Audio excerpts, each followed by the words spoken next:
Canyons. You're going to need them. The higher elevations are definitely slick and snow-covered. Ricky Meese in the KSL Traffic Center. Look for rain and snow showers to taper off in the valleys this afternoon. Then snow lingers a while longer at higher elevations. Partly cloudy and dry tomorrow and Wednesday.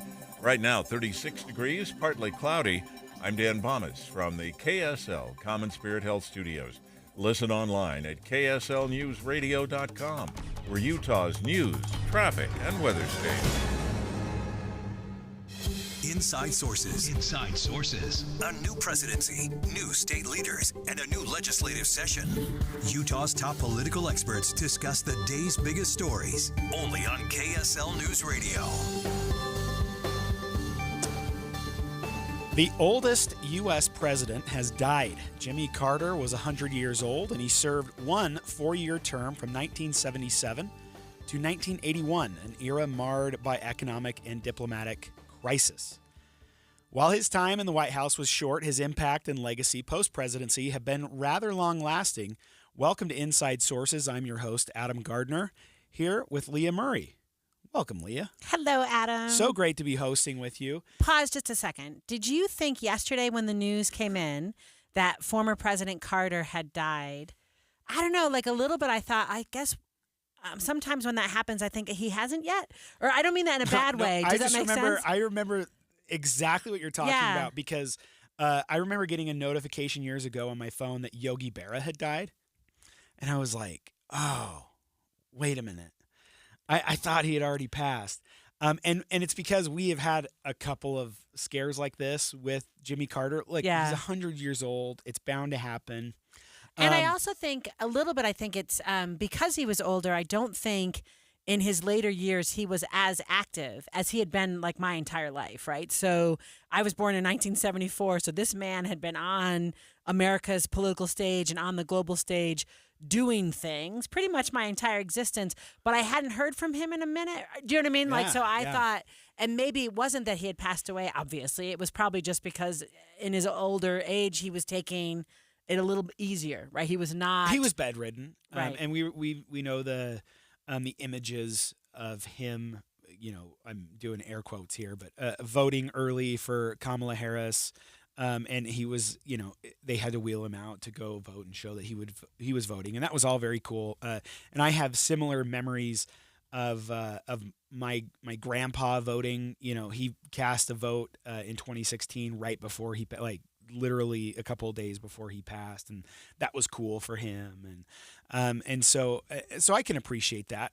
What I think I want to talk about here is a very interesting way to kind of approach the legacy of Jimmy Carter. And what prompted this was I got the notification on my phone from KSL News Radio that he had passed, and I, you know, was watching TV with my wife and my kids, and my kids are younger. They're like 11, 9 and younger. And so when he had passed, I said to my wife, "Oh, Jimmy Carter just died."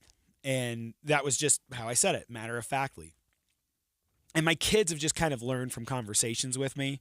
And so they know kind of what questions to ask. And they said, so who was Jimmy Carter? And I said, oh, Jimmy Carter was president from 1977 to 1981. And they said, was he a good president? And I go, I don't know how to answer that. The answer quickly. Yesterday is yes. Like, right? Yeah, I think eulogies are always positive. I said, you know, I don't know how I feel about him just since he just died. And I said, I don't know if he was one of my favorite presidents. And my kids go, okay. And they just didn't ask me any more questions. But my kids are always wondering about presidents because I'm interested in that. Yeah. And I know that. And so it got me reflecting on what made Jimmy Carter a good or a decent or a bad president, and what were some things that I like. Look, as a Republican, it's easy to hate on things that Democrats do, and as a Democrat, it's easy to hate on things Republicans do. It's what we do. It's our sport. Right. These are our teams. But with Jimmy Carter, it just got me reflecting on, okay, what are some things that I really, he just passed away. I want to have show some respect to the man. He served as president. What were some things that I really liked about Jimmy Carter? And he did a couple of things that I think Republicans and conservatives should be really grateful for, and all Americans. So before we get there, what I want to say is I, like you, love American presidents. I teach an American presidency course, and my dissertation was on a few presidents, and Carter was one of them. And as a scholar of presidents, I was not a fan of his presidency. So what I want to say is, students, I do this project where they have to pick a president and make a claim that he's the greatest president in history. Whenever someone gets Jimmy Carter, all the stuff they say is after his presidency. And I invariably raise my hand and say that's not while he was president, right? That's a very legacy of an excellent man as a human, right? But that's not while he was president. So a little bit my feelings on him are informed by probably knowing too much about his presidency. And I also know when I've said that, man, people get kind of feisty about it. So Adam, I'm going to just say to you, as we go into your conversation and what you remember that you like, I do feel people have strong feelings about him, but I actually think it's mostly because over the last 50 years or 40 some years that he wasn't president, he did amazing work. He's had a better opportunity to shape his legacy by things he did in the post-presidency. Right. And which not a lot of presidents get an opportunity My to goodness, do. he's been around for a long time. He worked alongside 104,000 volunteers in 14 countries, building himself. Like, that's my image of him, is he had like a hammer. Or remember he had like an injury on his head because he was building a house and something fell on him or whatever. And he renovated and repaired 4,390 homes for Habitat for Humanity over 30 years. So when I think of him, that's how I really think of him. It's just kind of a leader in how you can use the skills that you have and the time that you have and the resources you have to make the world a better place. You asked me about his presidency. I'm a little harder pressed to say something I liked. So go. Look, you have a couple things that were great. The Camp David Accords. It was 1978, historic peace agreement brokered by Jimmy Carter between Egyptian President Sadat and Israel. And it got actually Egypt to recognize, they were the first Muslim state to recognize Israel, a big deal. And so that's great, whatever. Airline deregulation, trucking industry deregulation. When we picture people flying, in the 50s and 60s, and everyone wore their suits and was getting these full meals, it was an expensive thing. Only for the elite. It was for the elite to fly. Carter deregulated the entire industry. It reduced the barrier to entry. It got rid of the Civil Aeronautics Board ruling everything they regulated, routes, fares, market entry since the 1930s, got rid of all that. And so then you had these budget airlines, and then everyone started to really compete, drove down the cost of goods, the cost of services, and the cost of flying, and it became a much more casual, common thing. That is good. That is a good thing. Did the same thing with the trucking industry. All these are really good. There was some issues that I had with President Carter. He gets a lot of praise for his post-presidency. I actually have the hardest time with Jimmy Carter in his post-presidency. As a humanitarian, as a Christian, as a preacher, as just a good guy, he was all of those things. And so I don't want to take anything away from him there. But he still kept thinking he was always right, and he was like the moral superior. And it didn't matter that he wasn't the president and had no control over foreign policy anymore. In 1991, the U.S. was going and getting allies in the Middle East to go kick Saddam Hussein out of Kuwait. And he was going right behind to all of these Muslim countries and saying, don't listen to the United States. They're wrong. And he did the same thing with Palestine. He was propping up terrorists in Palestine to fight against Israel occupation. And anyway, because of that, I have a harder time with Jimmy Carter. It's hard when he always thinks he's right, even though he's not. Yeah, no, I think we should get into the legacy of presidents a little bit. And maybe in our next section. Actually, let's just do that, Adam. So stay with us after the break and let's delve into, we'll start with Carter, but then maybe we'll pick on some other people from our history. Stay with us. A new presidential cabinet is coming together, and Utah's legislative session is just weeks away. Stories are breaking in Utah and in the nation's capital. Keep up with Tim and Amanda each morning between 5 and 9. Then Dave and Dejanovic at 9 and Inside Sources at 1. And Jeff Kaplan on the drive home from 3 to 7. Frequent breaking updates in the car on KSL News Radio. The holidays are a time for reflection on what matters most and the relationships that make life meaningful. At Trajan Wealth, we're proud to be a trusted partner for many of you on your financial journey. Whether you're planning for tomorrow or looking to build a legacy, we believe in doing what's right every time. As a veteran-owned company, I know trust isn't given, it's earned through honesty, integrity, and a commitment to putting our clients' needs first. For those of you who have heard my commercials for years but haven't yet called, know that most of our clients come to us from other financial advisors. Our expert team, who has hearts of teachers, promises not to waste your time. This is more than our duty, this is our passion. So, this holiday season, let us help you unwrap the gift of Trajan Wealth. Call 801-899-7600 or visit TrajanWealth.com. Advisory services offered through Trajan Wealth LLC, an SEC-registered investment advisor. When it comes to your electrical system, do you know the warning signs to look for? What's up, everybody? I'm Mike Wilson with Any Hour Services, and it's okay if you don't know, but here are a few things that you might not even realize could be a sign of a bigger problem. Wall plates that are hot to the touch, discoloration around switches or outlets, if you hear crackling or popping or buzzing around switches or outlets, a breaker that trips a lot, switches that feel loose when you operate them, if your lights dim or flicker when a major appliance comes on, if your plugs fall out of the wall easily. You know, you're not supposed to have to bend the prongs out on a plug just to get it to stay in the wall. If you notice any of these things, you should consider having a licensed electrician check your system out. If you don't know anyone, Any Hour Services has put together a radio-only special for any homeowners listening. One of our licensed electricians will perform a comprehensive electrical inspection and give you a full written report for only $29. But you have to mention this ad when you call. To schedule your comprehensive electrical inspection by a licensed electrician for only $29, call Any Hour Services at 801-443-7300. That's 801-443-7300. Any Hour Services. Do you find yourself stuck in a timeshare? Get the real facts about the timeshare industry and your options for cancellation. Chuck McDowell, founder of Wesley Financial Group, has put together a free information guide that reveals the secrets the timeshare industry doesn't want you to know, including the 5 ways to get rid of your timeshare. Call now and get this timeshare cancellation guide absolutely free. Call 800-838-6161. That's 800-838-6161. 800-838-6161. No two people learn the exact same way.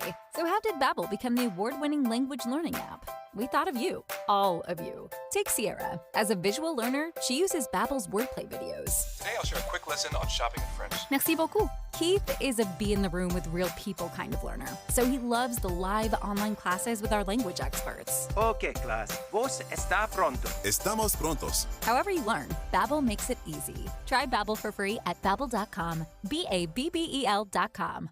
The Salt Lake Chamber is Utah's voice for business. Okay, that sounds great, but what does it really mean? Well, as Utah's largest and longest-standing business association, they support and champion community prosperity throughout the state. And if you're in business, well, that's a very good thing for you. Be sure to listen to the Chamber's Speaking on Business, weekdays at 7:20, 11:55, and 5:20 p.m. on KSL News Radio.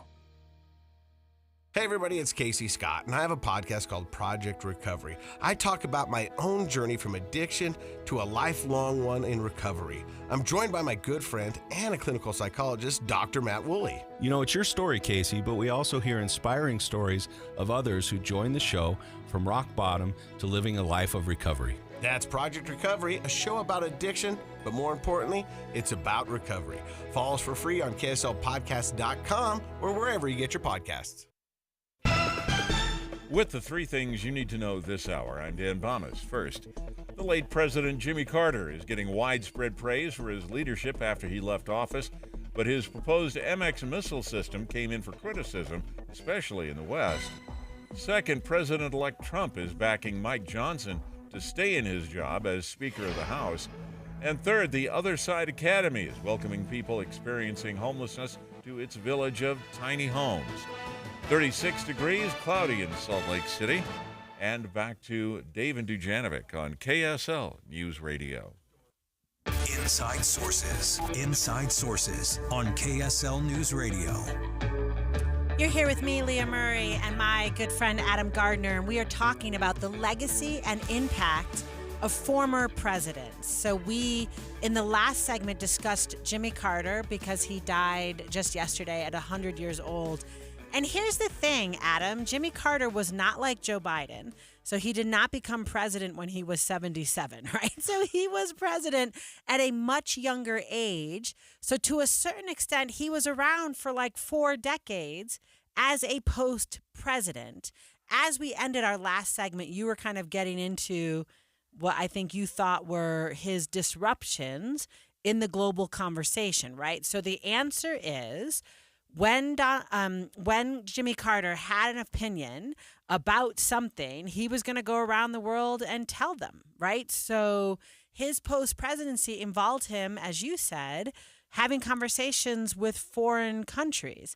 And I almost said Donald Trump earlier when I was talking about it, because to a certain extent, the last 4 years, there's been a Joe Biden presidency, and then there's been a Donald Trump conversation, right? And a little bit, if you are a former president, even if Donald Trump wasn't running again, right, you have some power in that space. So if you are Jimmy Carter for 40 years, being a former president, kind of disrupting what the current presidents were trying to do, I don't know, right? I think as we landed last time, you were saying kind of not cool with that in the legacy. No, I hate it. Right. Go. I hate it. I think that there is it's really hard for former presidents who are in the spotlight and everything is about them and they make every single decision. And let's be honest, much to my chagrin, presidents are worshipped in this country. And I don't think they should be, but they are. And then literally the day after you become president, that goes away. You have a much smaller Secret Service detail. You can't fly around on Air Force One. We see the images on cable TV of Jimmy Carter flying on an airplane, and he flies on a regular airplane and shakes hands with every passenger on the plane, and very, very much still the politician. It's hard when there are foreign policy issues happening and you know the leaders of these countries and you're not in the room.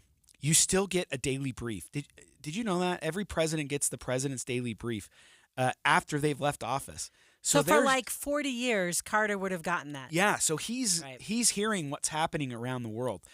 I hate that happens. You don't tell them what's going on because at that point they're just private citizens. Yes, and they can start making calls, and that's not good. So yeah. I have a real issue with that, and I think that a lot of presidents learned from Jimmy Carter. Like, hey, Jimmy did this, and it really ticked Reagan off, and it ticked George H.W. Bush off, and I think it was really hard for them because a lot of these our last presidents, I think, have really earned the position of being president. And what's interesting is Jimmy Carter is a country's reaction to hating Richard Nixon. I mean, it was what is the complete opposite of this elitist guy from California who was super corrupt. That's a peanut farmer from Georgia. Yeah, that's and also our guy. He's my favorite because he's the first one who gets chosen in the way we do nominations now. So previous to 1976, the whole country kind of ran things the way Utah does, like a caucus convention system. Primaries existed, but they weren't binding in any kind of real way. And Jimmy Carter's the first guy we pick through that primary system. And one of my favorite quotes when I teach this to my students is another Democrat going, "Who is our nominee? That can't be right. If I don't know who he is, he can't be the nominee." Yeah. So he wins in a reaction to Nixon, but he also wins the primary in a way that a lot of people, by the way, Democrats then put in superdelegates. So let's be clear, right? The Democrats. And then he almost lost. 4 years later, he barely won to Kennedy. Right. Is that right? In the primary. In the primary. That's right. So And my gosh, why am I escaping his name? Not John F. Kennedy, not Robert F. Kennedy. Ted Kennedy. Ted Kennedy. And Ted gave like the best speech of his political career, actually saying, hey, I lost, and it's Jimmy's again. And so he came close really to losing in a the primary. nomination. And the fact that he was primaried, right, while president, right, gives you an idea. All right, so let's talk about some other presidents and what they did. William Howard Taft is a president who, after was president, went on to be on the Supreme Court. So he actually, at age 63, gets his job on the bench. So a later president makes him a Supreme Court justice. John Quincy Adams is a president and then ran into the House of, maybe he ran into it, but he ran for the House of Representatives and served for almost 20 years in the House. He literally died in the House of Representatives. That's right. So we've got those are two models of a president. Our first president who looks like Donald Trump today is Grover Cleveland. So he was president. He lost his election. He ran again and became president again. So he was able to come back in. I don't know. I mean, I think Herbert Hoover has an interesting one. Yeah, go. You like we're him. Really, so I do like Herbert Hoover, and I know we're probably going to get texts over that too. Like, who are these idiots that like Hoover? I really like Herbert Hoover. It's the closest I think we've come to what Donald Trump looks like. Look, Biden's gone. He's been gone for a long time. He has not been running the country. He's not been involved in any of the budget discussions at the end of the year. Only Trump is. Right. And Trump is, giving a wink and a nod and killing legislation, even though he's not president yet. And FDR did the exact same thing in right before Herbert Hoover left office. And so they were trying to get things passed during the legislative during the session, and Democrats were not allowing anything to pass if FDR didn't give a thumbs up or thumbs down. Well, if anything was going to give credit to Herbert Hoover, he was going to give it the thumbs down. So he was killing everything. And Herbert Hoover was like, "Will you guys please just let us pass something so we can help the economy?" Nope. Everything died. And then FDR came in and then actually did a lot of the things that Herbert Hoover was already trying to do. Just did them on steroids. What I think is interesting about Hoover is he goes down in history as one of the worst presidents, because when you are holding the reins when the Greatest Depression shows up, does that make sense? Like, it's hard, he's the quarterback in that moment. So and you're not there for it to be fixed. That's right. You're not reaping any of the benefit of it fixing over time. What's interesting about Hoover is, and maybe this is what all presidents should do with former presidents who live a long time. So Hoover lived to be 90 years old, and Harry Truman sent him to help plan famine relief in Europe and in Asia after World War II. And then Eisenhower had him lead commissions to reorganize the executive branch. So a little bit what I want to say to like Reagan and George H.W. Bush and Bill Clinton is, if you don't want a Jimmy Carter running around the world, being disruptive, give him an assignment. And a little bit, I think George W. Bush did that, right? He says to Bill Clinton, "Can you go with my dad? And can you guys do some work?" And then those two men who had a very, kind of divisive... They hated each other because one beat the other. Right, in 1992 became like buddies, right? These old, grouchy old men run around the world doing things. So to a certain extent, if they're going to live for a long time, right, Adam, I think they have to have assignments. Yeah, I think, and you bring up a great point.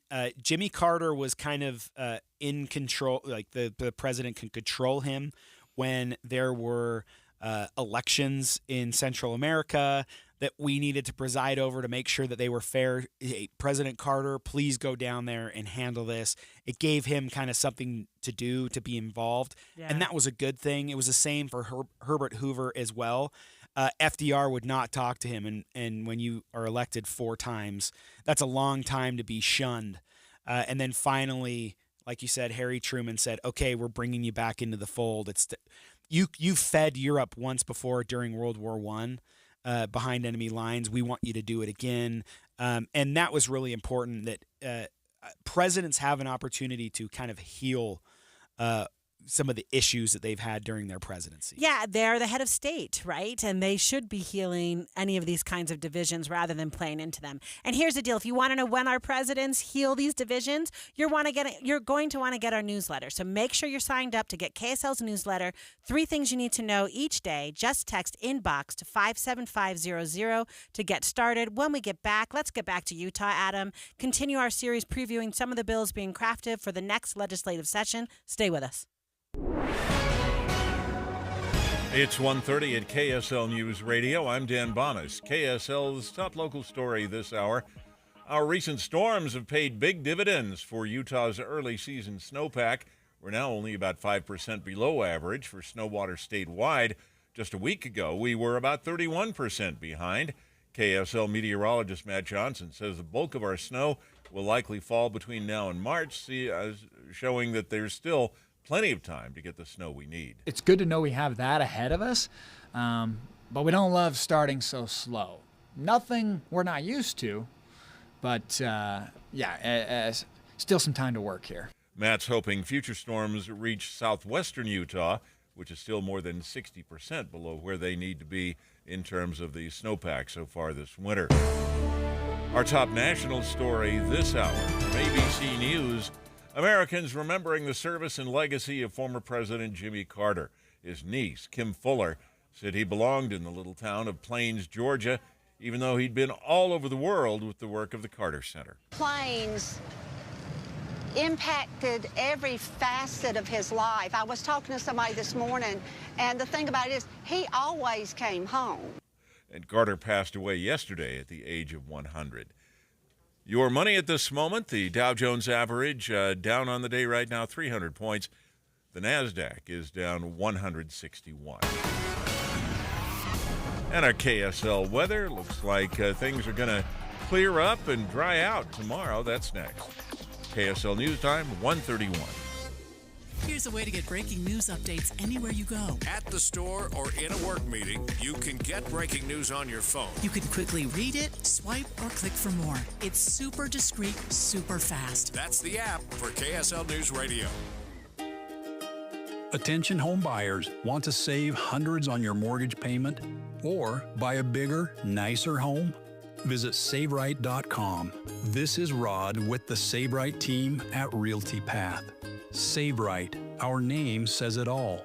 SaveRight real estate clients often save $300 to $600 a month on their mortgage. Life of loan savings can be over $300,000. SaveRight clients qualify for and buy bigger, nicer homes.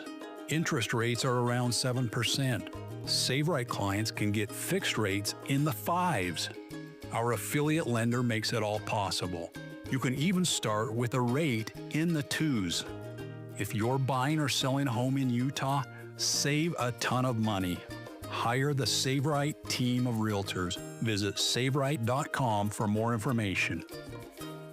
Tech scams, identity thieves, data leaks. Hearing about these online threats every day can be stressful. But don't worry. McAfee Total Protection is here to help you live a worry-free life online. What does worry-free mean? Well, it means you won't have to wonder if that text message is a scam, if new threats will pop up on your PC, or if you're safe from identity theft. Visit McAfee.com/online protection today to get award-winning online protection for just $39.99 your first year. That's McAfee.com/online protection. Cancel anytime. Terms apply. No two people learn the exact same way.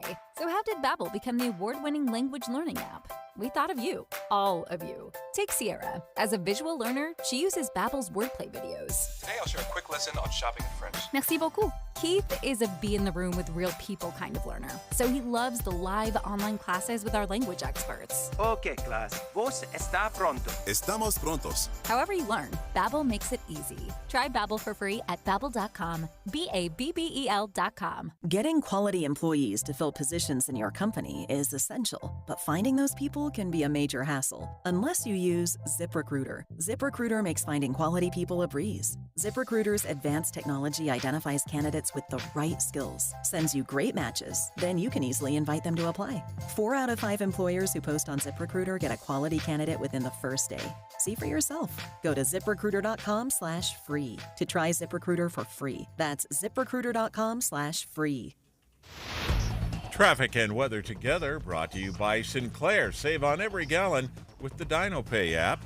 And here's Ricky Meese. A good drive on the freeways, no problems there. We do have a new accident. This is going to be eastbound Hillfield Road at Main Street in Davis County. It's been blocking a couple of left lanes of travel. Ricky Meese in the KSL Traffic Center.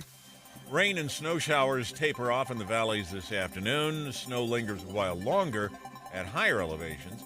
Then partly cloudy and dry tomorrow and Wednesday. Right now, 37 degrees, mostly cloudy. I'm Dan Bomis from the KSL Common Spirit Health Studios. Listen online at kslnewsradio.com. We're Utah's news, traffic, and weather station. Mom and Dad used to argue about everything, especially about Dad's drinking. It drove me crazy. It got so bad, I couldn't do my homework. I couldn't concentrate. I absolutely refused to let any of my friends come to our house for any reason. I would have been humiliated if anyone found out how much my dad drank and how loud my mom screamed at him. My family went from totally crazy to quiet, calm, and even peaceful. The only thing that happened is my mom started going to Al-Anon family groups. Her relationship with my dad really changed. I asked Mom if she would take me to her Al-Anon meetings or to Alateen. I wanted to see if I could have a better relationship with my dad.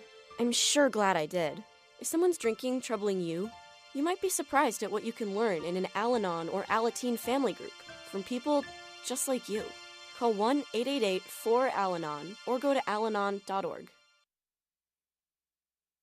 Most of us like to be out in the sun. That's why sunscreen and other safety measures are key to protecting your skin from aging and cancer. The FDA recommends using a sunscreen with an SPF of 15 or higher. Also, look for broad spectrum on the label. That means both harmful ultraviolet A and B rays are blocked.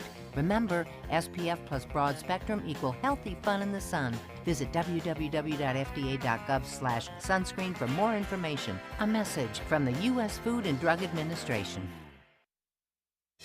Inside Sources. Inside Sources. A new presidency, new state leaders, and a new legislative session.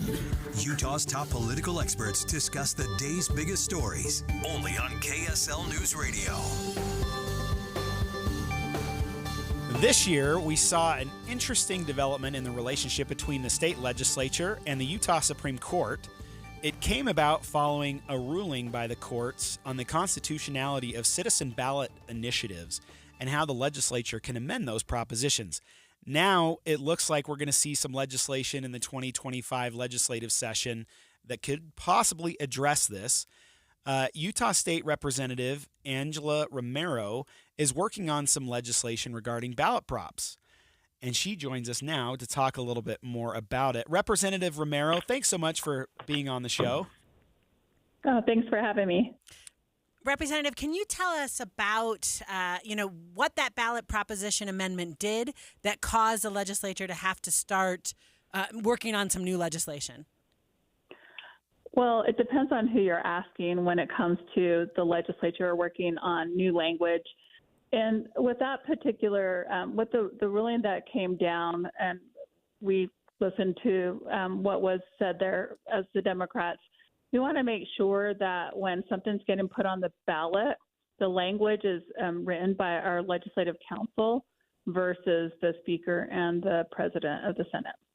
So before, this was just recently changed, right? So before this last year, the Legislative Research and General Counsel, that office, which is nonpartisan, they used to write the language. Is that correct? Correct.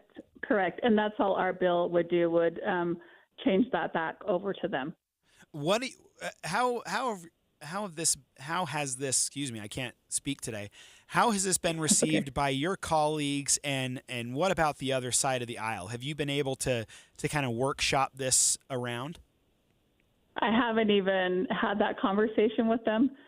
As you know, we came off an election cycle, and my focus at the time was getting more Democrats elected, and we were able to pick up one seat, but and we lost a seat, so we basically broke even.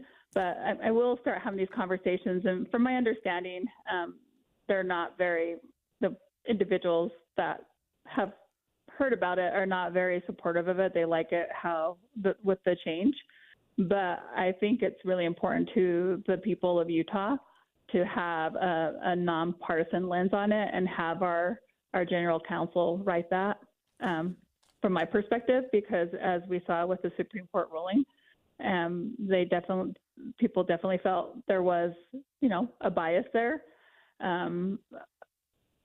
So for me, it's like, let's be really open and honest and try to have a nonpartisan lens when we're putting that on the ballot so people are getting balanced information.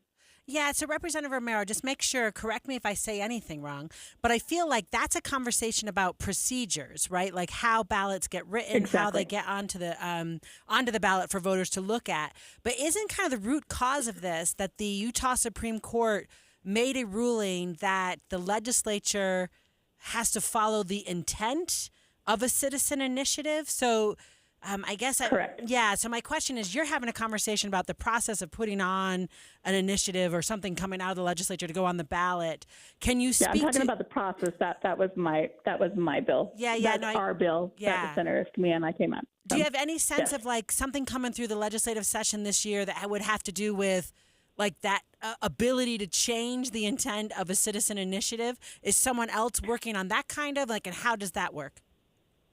I always have to ask around. My understanding is Representative Stoddard might be working on something similar to that, but I think it's really important to the people of Utah, and I've heard from my constituents, and I just don't only represent Democrats, I also represent Republicans, that they want to make sure if there is a citizen initiative, and with these citizen initiatives, you already have to jump a bunch of hoops even to get it put on the ballot, because we've made it so difficult throughout the years to get anything on the ballot. And so to revert back to what the Supreme Court ruled against, well, I wouldn't say ruled against, but they issued their statement on, I have problems. And so I know from the perspective of some of my colleagues on the Republican end, yes, there's definitely going to be legislation. Is it something support? I don't know. I have to see what they put out there. But what we were specifically working on, and maybe someone just read the title, is when something does reach the ballot, we want to make sure that the language there is written by our general counsel and not by the Speaker and the President of the Senate and the Speaker of the House. Because what was written and what was actually going to go on the ballot were, from my perspective, two different things. So that's an interesting point. It's kind of interesting where years ago when medical cannabis, medical marijuana was on the ballot, it was what drove people to the polls. So in 2018, that was what the turnout was crazy.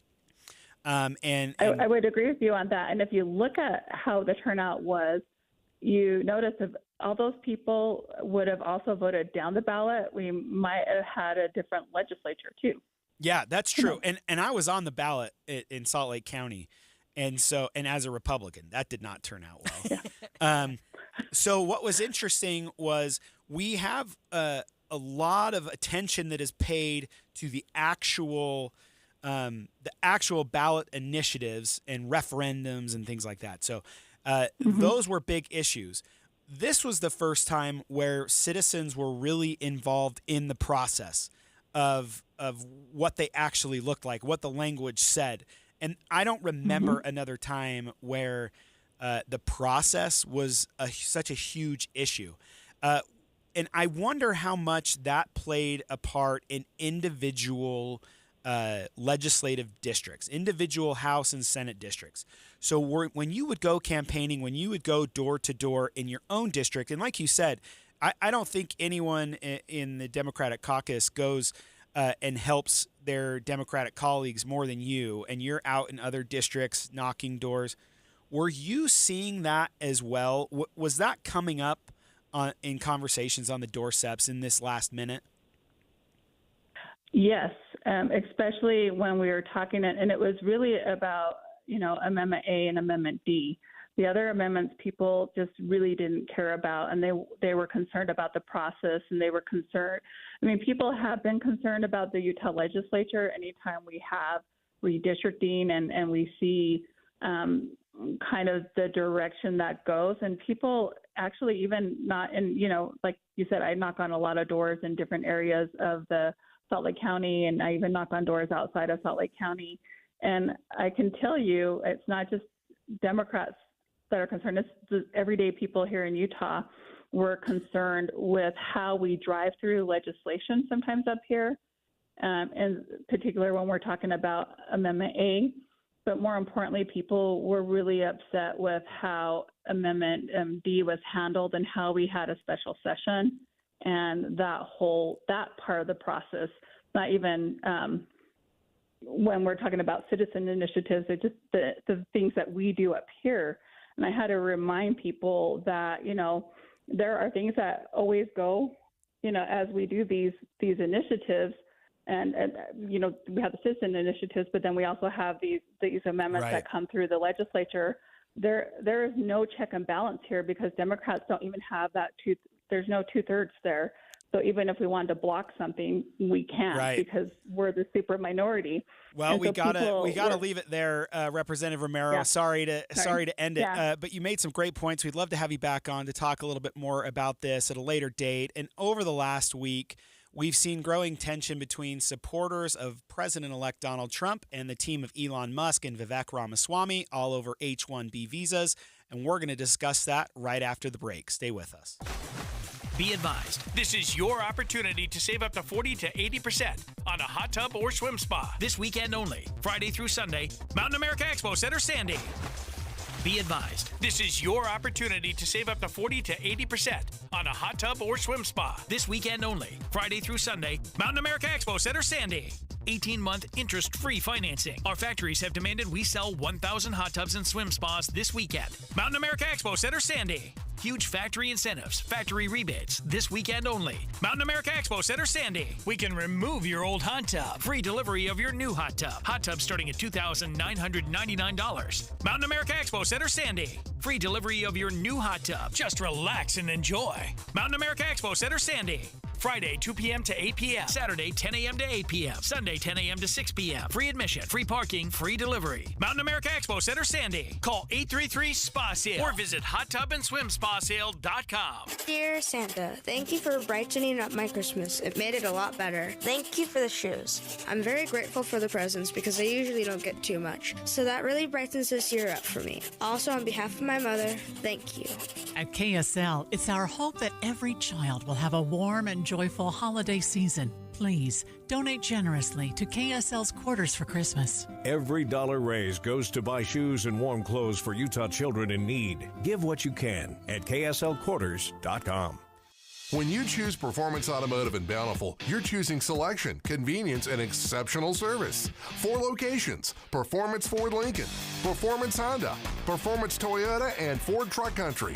All dedicated to delivering you the best auto experience anywhere. Looking for your first car? Maybe you want rugged power or the stylish ride of your dreams. New or used. See it all at PerformanceBountiful.com. PerformanceBountiful.com.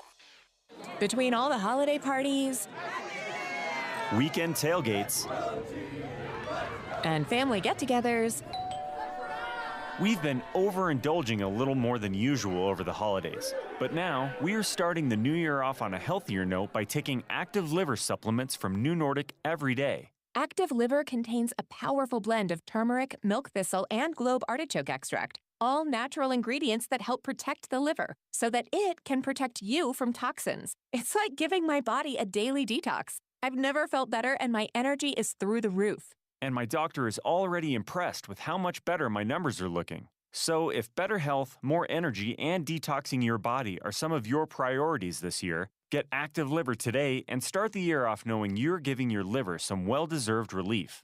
Active Liver is available in both tablets and as a delicious gummy. You can find Active Liver in stores at your local CVS or online at Amazon or NewNordicUSA.com. Where can you kick off the new year with big savings on gig speed? Only with Xfinity. Now through January 16th, get gig internet at home for $25 a month for 1 year when you add an unlimited mobile line, which connects you with gig speed Wi-Fi on the road. Act fast today and save more than $650 over AT&T and Verizon in your first year. Plus, hurry and take advantage because right now you can also get a free 5G phone with trade-in. So save big and stay connected to what you love with fast gig speed internet and mobile from home to hotspots. This new year, it's all about gig speeds and big savings. Don't wait and get gig speed internet, spend less green, and switch to Xfinity. Go to xfinity.com/gig savings to learn more. Requires paperless billing and auto pay with stored bank account restrictions apply. Equipment taxes and fees extra. $40 internet discount applied to mobile bill after promo. Regular rates apply. Actual speeds vary. Savings compared to Verizon Fiber Gig Plus 1 unlimited welcome line and AT&T Fiber Gig Plus 1 unlimited starter line. Xfinity internet required reduced speeds after 30 gigabytes of usage per line. Data thresholds and actual speeds vary. With the three things you need to know this hour, I'm Dan Bonas. First, recent storms have helped Utah's snowpack catch up to a point that's close to normal. Second, 3 counties in eastern Utah among the safest places in the country when it comes to natural disasters. Third, former President Jimmy Carter passed away in Plains, Georgia at the age of 100. His family says Plains was always home. 37 degrees, mostly cloudy in Salt Lake City. And back to Inside Sources on KSL News Radio. Inside Sources. Inside Sources on KSL News Radio. Leaders of the Department of Government Efficiency, Elon Musk and Vivek Ramaswamy, have come up against loyal supporters of the incoming president all over the use of H-1B visas. You're here with me, Leah Murray, and Adam Gardner. Adam, first of all, tell everyone, what is an H-1B visa? Wow, it's a good thing I know what an H-1B visa is. I'm your professor, Adam. I'm going to pick on you. Put on this. This is flashbacks from oral class. exam, go. Oof, okay. So an H-1B visa is a non-immigrant visa that allows foreign professionals to work in the United States in specialty occupations. So it actually is pretty employer specific. So you have to apply. An employers actually participate in a program to, if there are farmers or in tech or whatever, you actually have so many H-1B visas that you're eligible for. You can hire workers on that visa, and there are certain requirements. You have to, through the Department of Labor, you have to pay them X amount. You have to have certain accommodations for them to live. There are a number of requirements. It's heavily, heavily regulated. They're for about 3 years. You can extend them. And on the congressional side, when I worked in Congress and worked for the Senate, a lot of what a state office does is actually help different businesses and organizations in the state of Utah. And every state will have this. Actually work through the H-1B visa process. So this has been in the news a lot lately, but it's relatively unknown as just a piece or a plank of the immigration reform at large. All right, so Elon Musk, who himself is a naturalized U.S. citizen, held an H-1B visa, right, Adam? So he would have been someone who came over as a result of doing work for some company. And this whole conversation, he is saying it's a great program. He has hired people at Tesla as a result of using the H-1B. Like, he obtained 724 of the H-1B visas this year, right? So totally in line with what you were just saying. He's got a big company. Tesla needs people.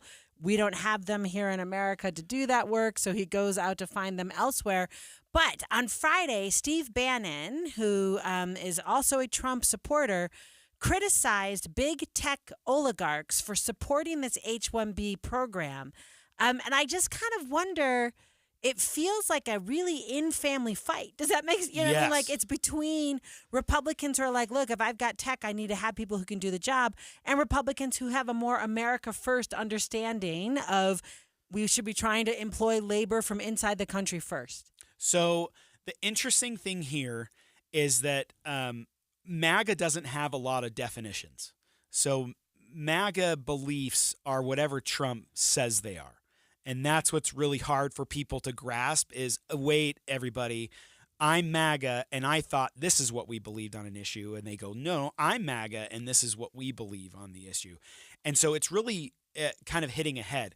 The interesting thing is you have two tech bros that are leading Doge, right? So they're going to cut waste, fraud, and abuse, except where it kind of benefits them. They're going to have a different perspective.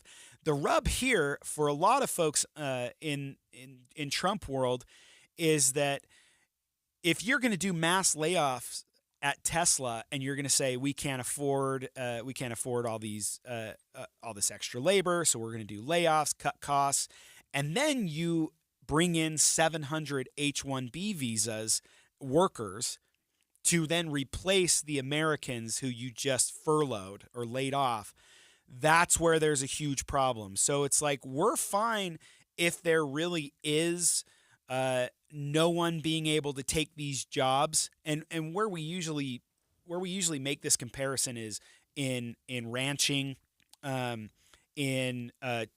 cherry orchards in Utah County. The only people you're going to get that are doing these jobs are high school kids, and even then they can't really hire high school kids for the summer or for the season. They need H-1B workers to come over here and help with the harvest, and so that's where they're used. But in tech, it's like different. We have a lot of Americans who are in the tech world, so the argument here is if you're going to lay us off to then replace us with cheaper foreign workers, then that's a problem. And when I used to work for a tech company, all the people that were applying for jobs were really interesting because they were either right out of college, or they would be foreign workers who had like PhDs that were they had been here on student visas for years. And then they had their PhDs, were super smart, and they were willing to take these smaller jobs just to stay in the country. And that wasn't good either. Yeah, so the conversation I wanted to ask about, let's make it just a little bit political. So in his first presidency, and I'm reading from an article in The Guardian, right? President Trump had moved to limit the use, basically articulating what you just said, probably, right? We should not be laying off Americans. He's an America first kind of guy, so you really should be hiring Americans to do the work. But now, on Saturday, he told the New York Post he was in favor of the H-1B visa program, and he vowed to go to war to defend the visa program, or maybe Musk is vowing to go to war to defend that, but President Trump is agreeing with Musk. So my political question is, and that's where I was like, this is maybe an in-family conversation, but MAGA is, what did you say? Whatever Trump says it is. Yeah. So now MAGA means we are in support of H-1B visas, regardless of what Steve Bannon, who probably thinks he's a leader of MAGA, says. And Steve Bannon was fired by Trump in his last administration. And he was head of strategy, chief strategist for President Trump. And he was fired. And now he's kind of back. He's been forgiven. He's been indicted. He's been in prison. Just a whole kind of mess. What's interesting here is that Musk and Vivek Ramaswamy are the ones setting the agenda here. So they're just tweeting about whatever they want and picking their own issues, whatever they want. And it seems very clear to me, at least, or maybe it's not clear at all, that they're picking the issues and Trump is playing catch up. And what's going to be interesting to see is how long Trump puts up with that, because Trump has been the one setting the agenda. Trump is the one that is able to tweet and pick his issues.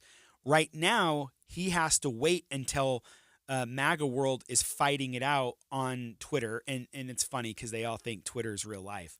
And most of Congress is not paying attention to that, nor do they care. So he's playing catch up, and Trump has to come in later and say, okay, I have chosen a side. Here is what I have decided. And I don't know how long that's going to be. Yeah, man, for me, that's the political question. To a certain extent, right now, Elon Musk has more followers than Donald Trump. Everything we're talking about policy-wise is being started by an Elon Musk feeling. And my goodness, how long till President Trump kind of says, I am the decider? Right? I don't think he'll put up with that for very long. And you mentioned I am the decider. I mean, that's the quintessential George W. Bush quote. Because everyone kept saying Dick Cheney was pulling the strings, and he said, no, I'm the decider. And are they saying the same thing now about Elon Musk and Donald Trump? Yeah, no, a little bit, right? And I'm interested. All right, so what I want to get into, Adam, in our next, in the second hour of Inside Sources, is a conversation, and we'll just keep Donald Trump front and center, but let's connect it to Utah. I'd like to know what his potential relationship with Utah Senator-elect John Curtis would be. And I love what you said. I imagine Senator Curtis is not listening to Twitter or reading Twitter on the daily. I don't know. We'll get into it after the break.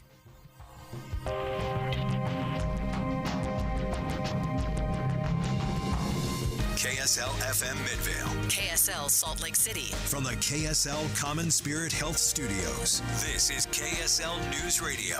Utah's news, traffic, and weather station.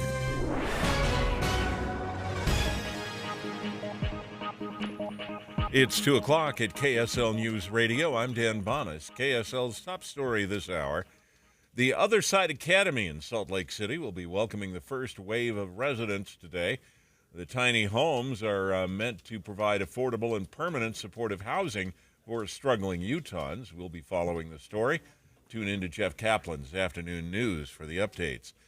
Duchesne County is the second safest county in the nation to live if you want to avoid a natural disaster. KSL News Radio's Heather Kelly has more from a recent study. If you want to stay away from hurricanes, inland flooding, wildfires, major earthquakes, or severe winter storms, and have cheaper housing prices, Duchesne, Emery, and Uinta counties are the place to be. They ranked 2nd, 4th, and 8th safest, respectively, in a study from CoreLogic. The study also factored in climate change and predicts Duchesne and Emery counties will remain in the top 10 safest through 2050.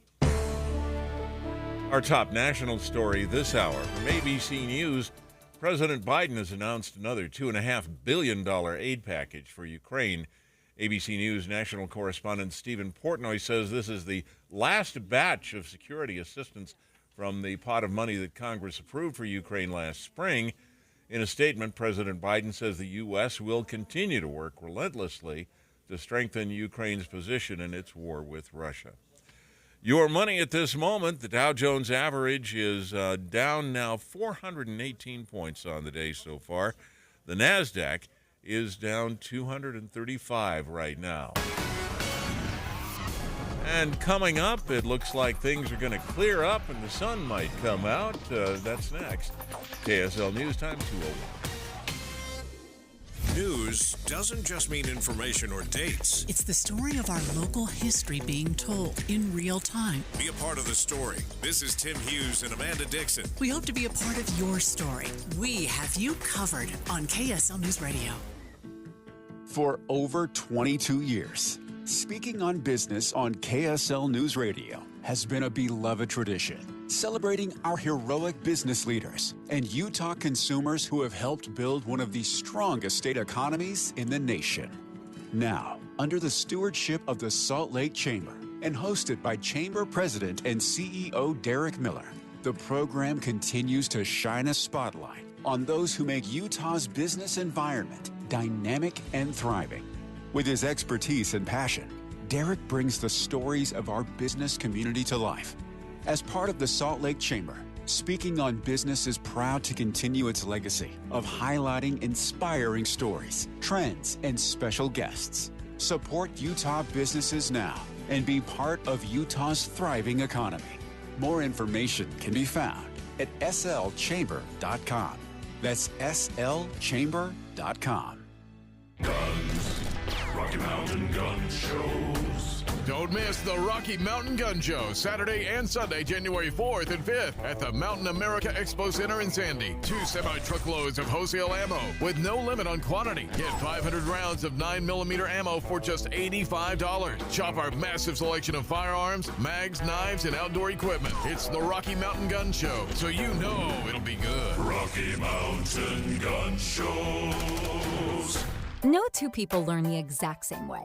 So how did Babbel become the award-winning language learning app? We thought of you, all of you. Take Sierra. As a visual learner, she uses Babbel's wordplay videos. Today I'll share a quick lesson on shopping in French. Merci beaucoup. Keith is a be in the room with real people kind of learner, so he loves the live online classes with our language experts. Okay, class. Vos está pronto. Estamos prontos. However you learn, Babbel makes it easy. Try Babbel for free at babbel.com, BABBEL.com. Do you find yourself stuck in a timeshare? Get the real facts about the timeshare industry and your options for cancellation.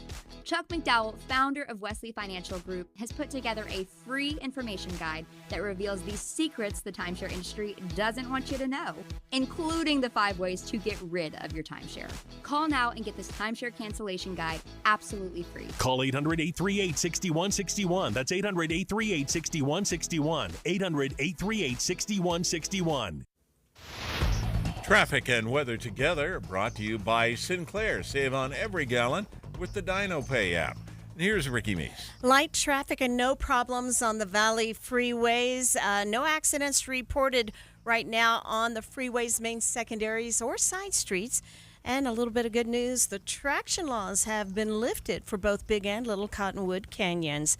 Put your energy into the fight song. Not fighting for parking, you win when you take UTA to the game. Plan your trip at rideuta.com.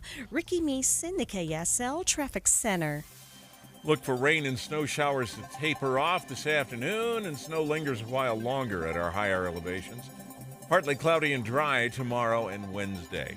And right now we're at 37 degrees. It's mostly cloudy. I'm Dan Bomas from the KSL Common Spirit Health Studios. Listen online at kslnewsradio.com. We're Utah's news, traffic, and weather station. Inside Sources. Inside Sources. A new presidency, new state leaders, and a new legislative session. Utah's top political experts discuss the day's biggest stories. Only on KSL News Radio. Welcome back to the second hour of Inside Sources. I'm Adam Gardner here with Leah Murray. Senator-elect John Curtis has never been a loyal follower of Donald Trump, and he said he'll support the president-elect when he makes decisions that help Utahns and oppose him when he does things that could hurt Utahns. In an interview over the holidays with ABC News this week, he sat down and spoke about his relationship with the incoming president. He committed to not being a rubber stamp for Trump, saying he is a stamp for the state of Utah and its people instead. And we're going to talk about that interview. We're also going to talk a little bit about our conversation we just had about H-1B visas. And before we get to that, before we get to our special guest, I have to issue a correction. When I mentioned like ranchers and ag and things that fit into the H-1B visa, ag is not included in H-1Bs. Ag is H-2A visas. That was never my strong suit when I worked in the congressional office. And so thank you to Wade for texting me and correcting me. You were spot on. You were right. We have as our special guest Corey Norman, Senator-elect Curtis's chief of staff and longtime chief of staff on the House side. Corey, welcome again to the show. How in the heck are you? Don't you hate it when people start correcting you? Oh, my goodness. It's, you know what, I have been an elected official before, and people have no problems correcting me. And I have no problems taking their corrections because I'm wrong a lot. I'm with you. Hey, I do need to start by saying I want to express my condolences to Leah about her mom. My mom passed away too, and there was nothing that hurts worse. So just we're feeling you. Oh, Corey, that just hit me right in the feels. So, Adam, you ask a question. She's tearing up now. She was going to ask the question, and now she can't.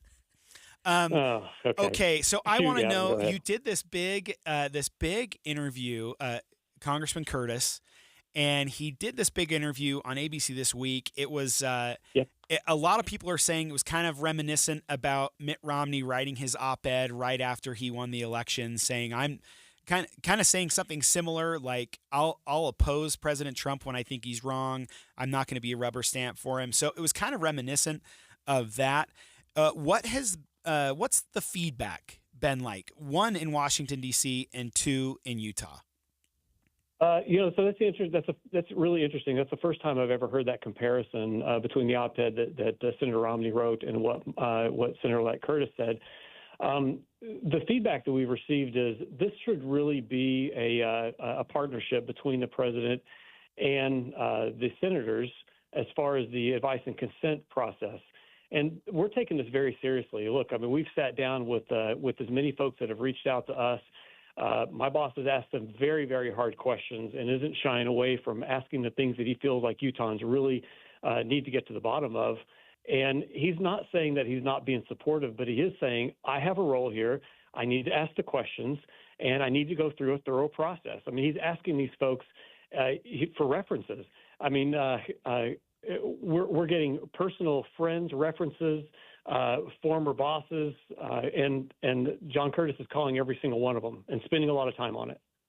Yeah, no, I think it's interesting, Corey. So I'll just kind of because he's still the congressman, right? So he was one of the 38 House Correct. members who didn't vote in this latest round around the possible government shutdown. So a little bit, I feel like it's not just an op-ed, right, Adam? Does that make sense? Like he's clearly it's showing, action. right, he will do this. Do you think that causes problems for your office with the incoming president? Yeah, I'm wondering how. So Adam was wondering what feedback you were getting, from constituents, but I'm also wondering to what extent you're navigating or managing that relationship with the incoming president. Well, let me just tell you this. If you looked at the list of people that voted, the 38 that voted against the CR this last time, if you look on that list, there are some people who are very, very conservative. You consider them far-right members of the Republican Party in the House. And that's not been really inconsistent as far as the way that John has voted, particularly related to the budget. People have asked around the state, give me an example of when you've opposed the president, when he was the president. And John has quickly said, look, when President Trump was in office, he spent more money than I was comfortable with, and he's voted against all those budgets. And so this is actually very consistent with the way that he's voted previously. That's a great point. I want to bring up a little clip from the interview where he's talking about, where your boss is talking about Trump's potential success. It's very important to me that President Trump is successful. I want to see him wildly successful. And I'll be supportive of him when he's talking about inflation and the economy and everything like that. But that doesn't mean there won't be moments when I disagree with him. And I think it's very important to me and my constituents that at those moments that I feel comfortable speaking up. Okay, so I really liked how he said that. I loved how he used the phrase, I want to see him wildly successful. What are those issues that your office is planning on working with President Trump to make sure he's successful so that Utah becomes successful? Well, I know that John listed a handful of issues. I want to really lean into the foreign relations portion of this, particularly China and its relationship with Taiwan.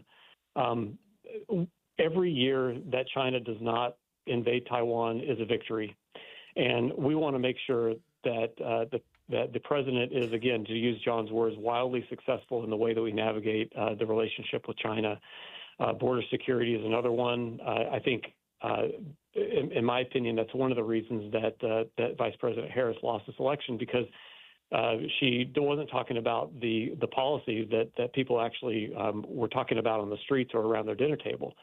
And again, we'll go back to the inflation.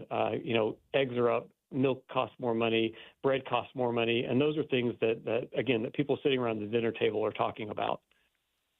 Yeah, no. All right. So tell us. So I like so Adam said, give us the ones that are where he's working with him. And I totally hear you. Senator Curtis is going to be supportive of policies. Is there one other than spending? And maybe spending's the big one, right, Corey? But is there anything other than spending where you see the senator maybe kind of, not being as in step? Yes. Let me just talk to you. Everybody in rural Utah can appreciate the public land debate. And a lot of people along the Wasatch Front really appreciate it too, because they recreate out there. We are going to navigate the Bears Ears issue very carefully. You have two sides of an issue that have refused to come together for a long period of time. And the flip-flop of the Bears ears from 1.2 million, back and forth is going to be really, really dicey for us to navigate. And that's one that we're going to have to sit down with the administration and really talk about what's best for the people of Utah. Okay, we only have about 40 seconds left, but I want to know where is the body? Have you guys have conversations about the H-1B visa debate? Where's Senator Curtis? In 40 seconds, Corey. In 40 seconds. Solve immigration for us real quick. That's a great question. I will tell you this. If we did not learn anything else about this election, it's that people want to be told the truth. We want to have conversations. And I think people in Utah are tired of everyone getting first-place trophies and saying you deserve this, even if you haven't earned it. I think we're all upset about what's happened with the visa program. There has been some abuse of it, but at the same time, we need to look and see, are we educating our kids to really take the jobs that we need filled? And I get heard from or people from the tech companies call me all the time and say, we need workers. Is our education system and our universities meeting the needs of the day? Okay, that was a perfect answer. I will also say that Senator Curtis has floated some ideas in the past that I think are really awesome, where he wanted to have states actually manage how many visas they allow in their own states. I mean, so he's kind of coming up with solutions, and I think it's really cool and it's going to be really fun to watch. Corey Norman, Senator-elect Curtis's chief of staff, as always, a friend of the show. Thanks so much for being on. Thanks, guys. Okay, coming up on Inside Sources, we're going to chat with another Utah legislator about a few bills she's working on for the upcoming session that deal with DCFS, a hot topic. Stay with us. The KSL News Radio app will update you on breaking stories. A house explosion this afternoon. And you'll get exclusive audio streams from local events, breaking news, and sports. Cougars feel like they can overcome anything. All of your favorite KSL hosts are there too, so you can listen anytime. Plus traffic and weather. Download it today. The app for KSL News Radio. The holiday season is upon us, and sometimes when I start talking about Ruth's Chris Steakhouse, I talk about all of the wonderful things we do around it, like skiing and going to concerts and movies and holiday shopping. I want to spend a little time talking about the amazing food that awaits you at Ruth's Chris. First of all, when you walk through the doors, either in Park City or downtown, the way you're treated, the way the wait staff takes care of you, the presentation of the food, it is simply remarkable, and the taste is out of this world. I savor, I wait for, I anticipate that very first bite of my steak at Ruth's Chris Steakhouse. And of course, I always talk about the steaks, but the other entrees are delicious as well, whether it's seafood or poultry. Ruth's Chris Steakhouse is beyond compare. And for heaven's sake, save room for dessert. The best dining experience. It's awaiting you at Ruth's Chris. This is Derek Overstreet of the New Millennium Group and host of Stop Working and Start Living Radio. If you're close to or in retirement and you don't have a tax plan, call us right now, 888-999-6370. That's 888-999-6370. Listen, our country's been spending like never before, and the tax bill is coming soon. If you need an income tax strategy and a financial plan that will get you through the rest of your life, give my team a call, 888-999-6370. That's 888-999-6370. If you want an investment plan that allows you to keep more of your gains and pay less taxes, give us a call, 888-999-6370. My team specializes in the type of plan that will get you retired 3 to 5 years sooner than you thought possible. So, get a no-cost tax analysis by calling 888-999-6370. That's 888-999-6370. My team is standing by now. Did you know your skin is the largest organ of your body? Huh? That's why you should shower with Old Spice Super Hydration Body Wash instead of plain old bar soap. Love your skin by super hydrating it with vitamin B3 and glorious notes of vanilla and shea. Did you know that my superhydrated skin is the second largest organ of my body? The first is my heart. Old Spice. Men have skin too. Old Spice Super Hydration Body Wash. 24/7 renewing moisture. With daily use. Millions of Americans take medicine like Ozempic and Zepbound. Many of them are overpaying by thousands of dollars a year. These GLP-1 medications for diabetes, weight loss, and more may not always be covered by your insurance, but GoodRx can help. GoodRx helps you save every month on prescriptions at over 70,000 pharmacies nationwide. Best of all, it's free to use. Check GoodRx to save on GLP-1s. Just go to GoodRx.com/GLP. That's GoodRx.com/GLP. GoodRx is not insurance but can be used instead of insurance, including Medicare and other federal and state-funded programs. Dave and Debbie. It's impossible to digest and consume all of the news that's now coming at us through either social media or through web pages or through the radio. Pick what is most impactful in your life and focus on that. And that's what Dave and I do every single morning. We pick those issues that are most important to our listeners and we boil it down so it's digestible. It's simple to understand. I think we're trying to find the essence of the story. You know, you can't be an expert on all things, but that doesn't mean you can't be curious and really find out more and educate yourself and learn the complexities of an issue. But I think all of us start at ground zero on everything. Ask questions, show that curiosity. And then if you need more research, you can always go to KSLNewsRadio.com and learn more. Listen for Dave and Dejanovic 9 to noon on KSL News Radio. With the three things you need to know this hour, I'm Dan Bonas. First, the Other Side Academy opening its village of tiny homes to serve the homeless in Salt Lake City. Second, President Biden sending his last installment of military aid to Ukraine, $2.5 billion worth. Third, the best chess player in the world can apparently wear jeans to a tournament if he wants to, in spite of the dress code. 37 degrees, mostly cloudy in Salt Lake City. And back to Inside Sources on KSL News Radio. Inside Sources. Inside Sources on KSL News Radio. Welcome back to Inside Sources. You're here with me, Leah Murray, alongside Adam Gardner, and we are talking about important issues of the day here in Utah.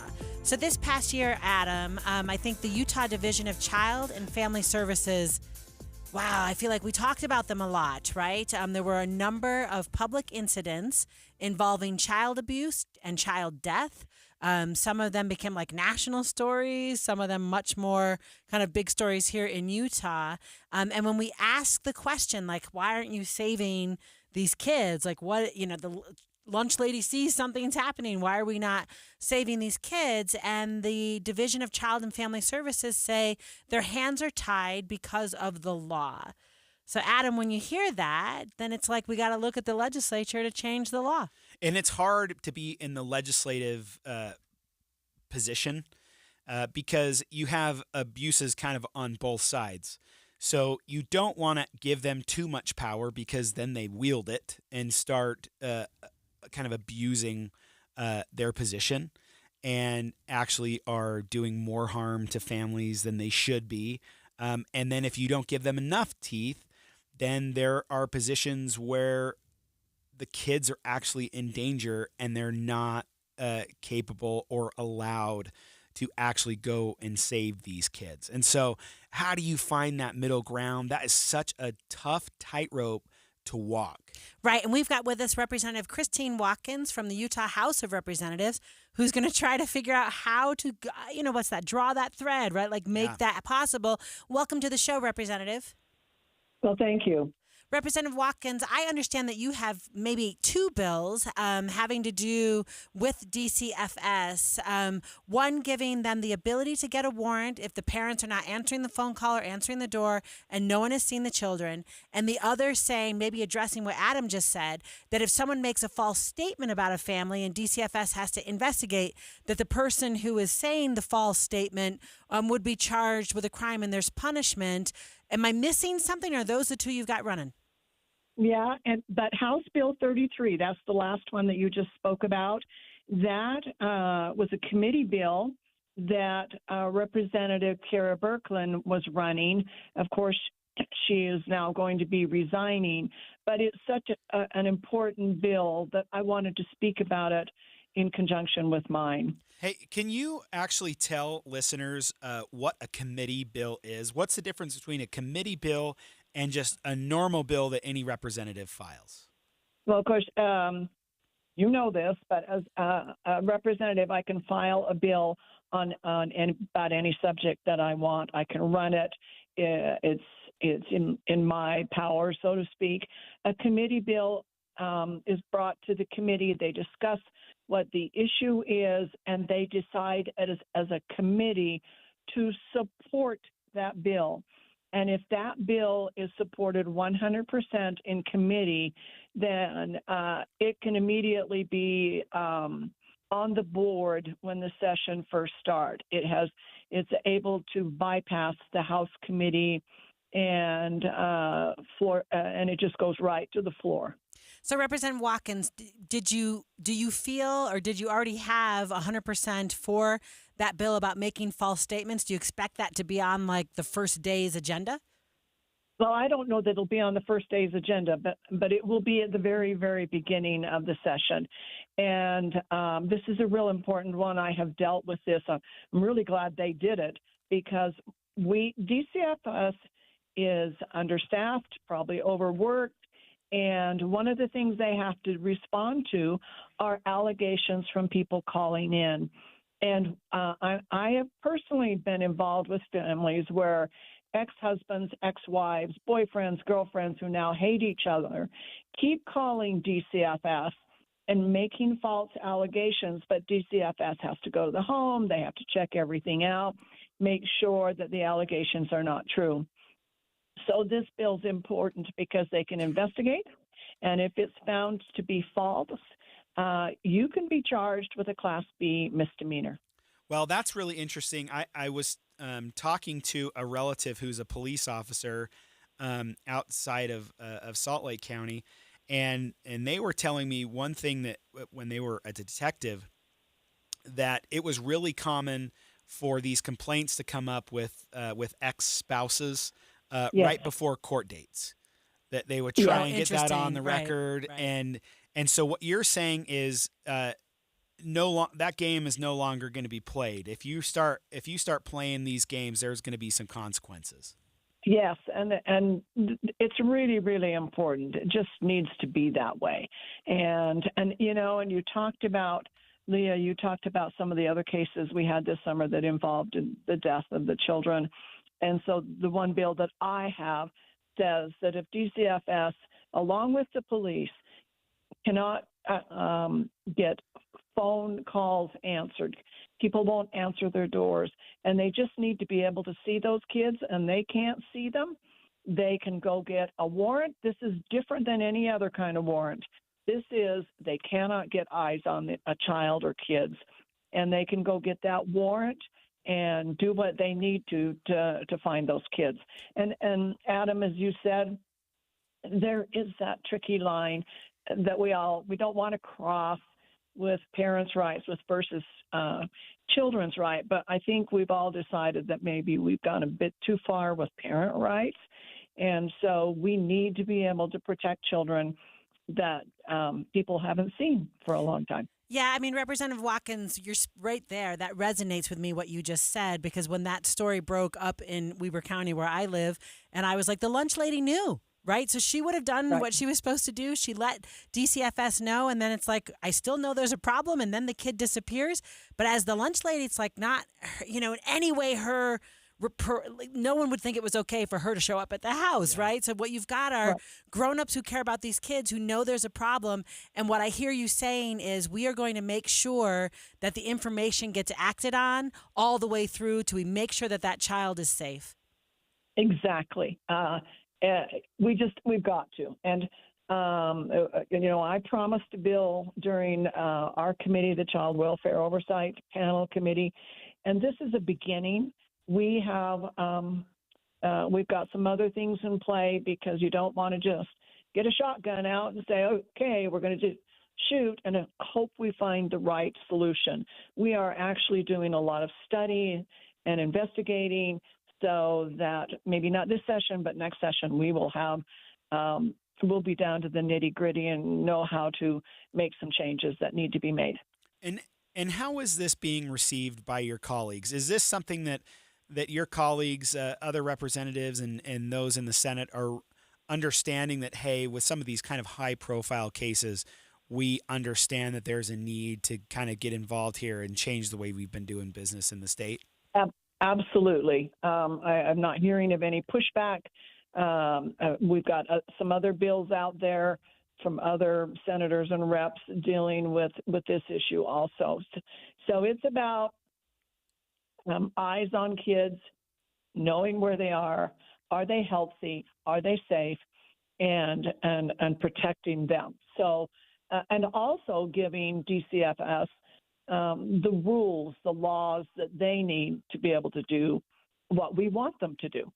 All right, Representative Watkins, I've got like 30 seconds for you left. Any other bill you'd like to talk about that you can do quickly, and I do apologize. Yeah, just real quick, I've got a bill, and DCFS supports it, to do away with child support when DCFS takes your child. And we have families that are struggling in so many ways. And when we say to them, you owe $400 or $500 per child, sometimes it breaks them. And so we're working really hard to have healthy, strong families in Utah. All right, Representative Christine Watkins, thank you so much for joining us this afternoon. You're welcome. Thank you. Next up on Inside Sources, Adam, several Utah legislators are leaving at the end of this term. We just talked about Kara Birkeland, the representative just said. I'd like to have a conversation about which ones are leaving, what that has done, what they've done, in their time in government, and what it might look like going forward. Stay with us. It's 2:30 at KSL News Radio. I'm Dan Bonas. KSL's top local story this hour. Unified Police say 5 known gang members are in custody after a shooting and car chase on Friday night. Officers responded to a call about gunshots being heard in the area of 8250 South Main Street in Midvale, saying a car was seen fleeing that area. They attempted to stop the car and chase them through Sandy, West Jordan, and South Jordan. Police say the car crashed into another vehicle before they were able to stop it. 2 of the men were identified as teens and are being held in juvenile detention. Our top national story this hour from ABC News. The world's top chess player is back in the game after a dispute over wearing jeans at a major tournament. ABC's Mike Dubusky reports. Chess pro Magnus Carlsen was fined $200 for the casual look at the competition in New York last week. But after quitting the tournament on Friday in protest of the fine, chess officials relaxed the rules, now saying they'll accept elegant minor deviations from the dress code. Mike Dubusky, ABC News. Your money at this moment, the Dow Jones average closing trading today down 418 points. The NASDAQ was down 235. The S&P 500 was down 63. And our KSL weather looks like we'll see a little bit of sunshine coming through tomorrow. That's next. KSL News Time, 2:31. You know what's great about KSL's traffic coverage? Trained traffic reporters and real listeners. Trading information and making the commute safer and faster for everyone. Every 10 minutes on the 9s, we have you covered on KSL News Radio. Life can feel hard or overwhelming sometimes, but you don't have to face things alone. Getting help for yourself or someone you're worried about starts with a call or text to 988. Where you always have someone to talk to, someone to help you, and somewhere safe to go. 988 Utah is here for anyone experiencing mental health challenges or emotional distress. 988 Utah can even help you navigate how to support your struggling loved ones. Whether you're struggling with anxiety, depression, or suicidal thoughts, trained professionals are ready to listen and provide free, confidential support 24/7. Utah, don't hesitate to call or text 988 for you or someone you care about. The caring staff at 988 Utah can connect you to the right resources. Learn more at 988.utah.gov. Attention home buyers, want to save hundreds on your mortgage payment or buy a bigger, nicer home? Visit SaveRight.com. This is Rod with the SaveRight team at Realty Path. SaveRight, our name says it all. SaveRight real estate clients often save $300 to $600 a month on their mortgage. Life of loan savings can be over $300,000. SaveRight clients qualify for and buy bigger, nicer homes. Interest rates are around 7%. SaveRight clients can get fixed rates in the 5s. Our affiliate lender makes it all possible. You can even start with a rate in the 2s. If you're buying or selling a home in Utah, save a ton of money. Hire the SaveRight team of realtors. Visit SaveRight.com for more information. Traffic and weather together brought to you by Sinclair. Save on every gallon with the DinoPay app. Here's Ricky Meese. Right now, we're enjoying a crash-free commute on all the Valley freeways. Traction laws have been lifted in Big and Little Cottonwood Canyons. However, you still will see some flurries and some possible patches of snow on the road in the higher elevations of both Big and Little Cottonwood. Common Spirit hospitals, clinics, and caregivers all connected to advanced health care in Colorado, Kansas, and Utah. Healthcare with human kindness is here. Hello, human kindness. Ricky Meese in the KSL Traffic Center. Snow lingers a while longer at higher elevations today, then partly cloudy and dry tomorrow and Wednesday. And right now, we're at 39 degrees. It's mostly cloudy. I'm Dan Bomas from the KSL Common Spirit Health Studios. Listen online at kslnewsradio.com. We're Utah's news, traffic, and weather station. Inside Sources. Inside Sources. A new presidency, new state leaders, and a new legislative session. Utah's top political experts discuss the day's biggest stories. Only on KSL News Radio. Welcome back to Inside Sources. I'm Adam Gardner here with Leah Murray. As the Utah legislature prepares to begin a new session in just a few weeks, several sitting legislators are wrapping things up, preparing to leave office. Let's talk for a few minutes, Leah, about some of the outgoing state senators and state representatives. Yeah, so a little bit I want to say to you, and you just, clap back at me if I have got this wrong, but I feel like the state legislature is this really interesting ecosystem. So I'll just use that word. It's a great word. Right? And you all hang out together from like January 21st to March 8th. I don't know what that Friday is this year, right? And so you guys spend all that time together. And it feels to me like, like a high school cafeteria.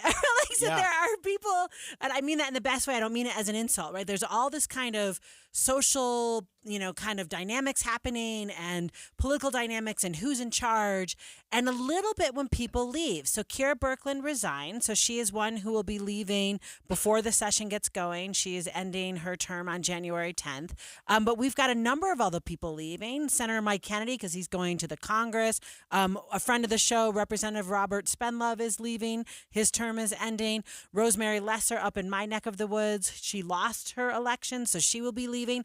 And I am wondering, as someone who's been in that cafeteria, in the daily churn that is the Utah State Legislature, who of these people were big, who were the theater kids and who were like that. And I don't mean to do it that way, Adam, but I mean literally when you're looking at this list, do you think, oh, now that, so for example, we just had a conversation in our last segment about DCFS, and the representative said this was actually Kira Birkeland's bill, but now she's stepping down, right?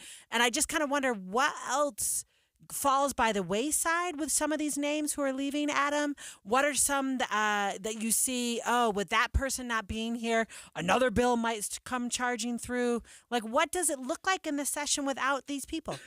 Sure. And I'll first just say, I was in that club only for a second. And so I resigned before my term end to take a different office. And so I left at a weird time. I didn't do the re-election thing or decide not to run or retire or whatever. And so the club up there is pause real quick, because you all get pins. That's something I learned. They get pins right? every year. You get pins, right? So when you say a club, and I'm teasing, but I'm in all seriousness, this is a group of humans who work really hard on all the most important issues of the day in Utah. Churning that for 7 weeks. Anyway, and you literally wear a pin because it's how the doorkeepers and security can identify you. You're good to just keep walking through here, and you don't have that pin on, so you're not going to go. So it's just easier to help identify. When I got elected, I was 29, and so I looked very young, especially when I had thought you were an intern, shaved my face, and so I remember walking. You hear this noise, do do do do, and you hear it throughout the Capitol, and that means it's time to vote. And so sometimes you're having all these conversations off the floor. And so, oh crap, I got to run and go vote. And so I was walking onto the floor one time, and the doorkeeper put his hand kind of on my chest and said, you can't go in during a vote. You can't walk through the door during a vote. And I said, but I have to vote. And he goes, no, this is only for representatives. And so one of the other doorkeepers was like, hey, he's wearing the pin. He's got the pin. He is a representative. And I'm so sorry. Don't worry about it. And anyway, and the way that you're working with these people is one representative who is a dear friend of mine, even before either of us was elected, we've been friends. And we were having this conversation on transportation, and we were arguing with each other. No, that's not how it is. And going back and forth trying to craft this bill. And we were on different sides of this issue, trying to come to some sort of agreement. And then we finished that conversation after 20 minutes. And then we said, okay, can we talk about this other bill now? Yes. And then we were totally best friends on the same side, helping each other. It's just a really cool environment. Yeah. And what it does is it teaches you not to lie to people. A lot of people think there's backstabbing and lying is super commonplace. It's not. Does it happen? Absolutely. But it can't, right? Because just like, and again, I'll just torture my metaphor, but just like a high school cafeteria, everyone remembers who backstabs. Yep. Right. And it's like if you go post something on social media, they're going to remember that. And so that's and make you pay for it. And they make you pay for it. Right. So you don't want to lie to people. You can be wrong. And you can correct yourself and call, hey, I gave you bad information. It was my mistake. Here's the correct information. So it teaches you kind of how to work in this ecosystem like you talk about. There's, a couple of the big hitters, like this goes without saying, those that know Senator Kurt Bramble from Provo, he's an institution on the Senate floor. He's been there since 2000. Very well known, I've loved working with him. He's a guy, and I hope he's not listening. But he's a guy who, he always says, I'm from Chicago. I was a wrestler at Notre Dame. And so he likes when you, he likes combat, and he likes that game. And so because of that, it was really fun to work with him on really complicated or hard charging issues. Even when we're on the same side or he was running bills for my clients, it was really fun to watch because you had to have all of your ducks in a row because he was working those bills really, really hard and he knew everyone's bill a lot of times better than they knew it. Yeah. So he had read every single line, knew what was in them. And so he was really fun to work with. But there's some issues that could be coming up now because he's not there anymore. Yeah, let me ask you that question because that sounds like huge institutional knowledge leaving, right? So I love how you just described him. That we all know people in our workplaces there's like they know where all the bodies are buried, right? Like they know wherever, they know what account you're supposed to look in. They know what binder you should look at. And when they retire, a lot of institutional important information walks out the door with them. And that's a great point because in Utah, it's important to know that the institutional knowledge, it rests with the legislators. If they've been in there for a long time, we talk about term limits, and I get why we do. It's super important. But Kurt Bramble was there. He was elected for a long time. Greg Buxton was there for a long time. Mike Kennedy served in the House and in the Senate. Brian King was there forever. And so you have Robert Spenlove is there for a while and was in the executive branch. Other states like Florida, where you're only allowed to be elected for a few years, all of the institutional knowledge turns over very quickly. So it rests with the lobbyists. They're the ones that have all the institutional knowledge. Because someone has to have it. Someone Every organization's got it. Yeah. And so the lobbyists are the ones that create that in certain states. And in Utah, the legislature creates that, and the lobbyists have to react to and it, no which is a offense better to you, system. Right? Because you are a lobbyist. So I don't mean to say what I'm about to say and in any way hurt your feelings, but I would much prefer the legislators. It should not rest with lobbyists. Right. You want to have to go to the legislature and plead your case and have them have the power. That is important, and that's how the system should always be. And so Kurt Bramble was a great example of that. Joel Briscoe, a longtime Democrat from Salt Lake, is leaving. And then Tim Jimenez, who everyone was expecting to serve for a long time from Tooele, a really smart and capable guy. Worked for Northrop Grumman, was environmental engineer, and he left, and that was kind of a shock to a lot of people. Marcia Judkins in Provo left after a few years. Rosemary Lesser, she lost her seat up in your neck of the woods in Ogden. Stephen Lund, one of my favorite humans, knows more about natural resources than just about anybody on the planet. He's left, and that's going to be a big loss. Phil Lyman, another big name, is leaving the legislature for obvious reasons that we don't need to relitigate. But like you said, Judy Weeks Roner, she left to go run against Karen Kwan for the Senate, and she lost to Karen. Karen was reelected. Mark Wheatley, longtime representative from Murray, and Jeff Stenquist from Draper. So there's going to be a lot of turnover this year, and it's going to be fun to watch how the new ones kind of react or fit in. And then, of course, Kara Birkeland is leaving. And what's going to be very interesting is they're going to make her replacement here in the next couple of weeks. Oh, and I guess we won't know. So we'll just pick on you, Adam, as we go through the session, asking. Let's do it.